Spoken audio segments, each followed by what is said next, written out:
கரெக்டாக அதாவது அடுத்த வெள்ளிக்கிழமை வரையும் பண்ணாது. இனிமேல் பண்ண வேண்டாம் சார். ஒரு நாள் அது பண்ண மிஸ்டேக்கு எனக்கு ஆப்பு, எனக்கே மெமோ வந்துடும். அந்த அளவு மிஸ்டேக்கு வழக்கம் போல் லைட்டாக அழுகுது. எனக்கு கோபம் பயங்கரமாக வந்துச்சுங்களா. என்ன இல்லை சார், இனிமேல் ஒன்றும் வேணாம், எனக்கு திட்டணும்னு முடிவு பண்ணிட்டேன். நீ எல்லாம் இதுக்கு வேலைக்கு வர பேசாமல் பேப்பர் போட்டு வேலை பண்ணி வீடு பார்த்துக்க கூட நீ லாக்கிலாச்சா போச்சா கல்யாணம் அமைச்சான்னு எல்லாம் இருந்த ஆத்திரம், அத்தனை வருஷம் இருந்த ஆத்திரமும் பண்ணேன் சார். லைட்டாக அழுதுனுங்குது சார்.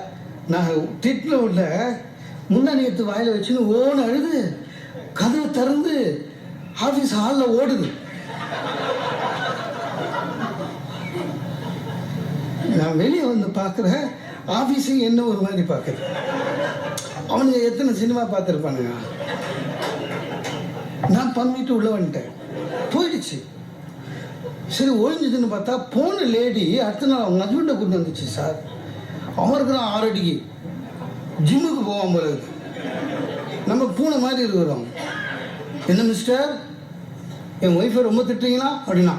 நான் பம்மிட்டேன், எதுக்கு பிரச்சனை அப்படின்ட்டு நான் என்ன பண்ணேன். இல்லை சார், வந்து ஜிஎம் தான். எனக்கு என்னென்னா இவன் அடிக்கணும்னு முடிவு பண்ணால் ஜிஎம்மையும் மலிச்சு விட்டுறது. ஏன்னா நம்ம இருந்தாலும் அடிக்க முடியாது, போகிறவை அப்படியே அடிக்கிட்டு.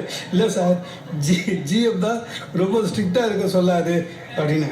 சார் அது அந்த அந்த ஆள் சொன்னான் ஏன் திட்டுறேன்னு. ஆனால் அவன் கண்ணில் பார்த்தேன் சார், அதில் ஒரு சந்தோஷம் தெரியும். என்னால் தான் திட்ட முடியல, நீ யாரு திட்டு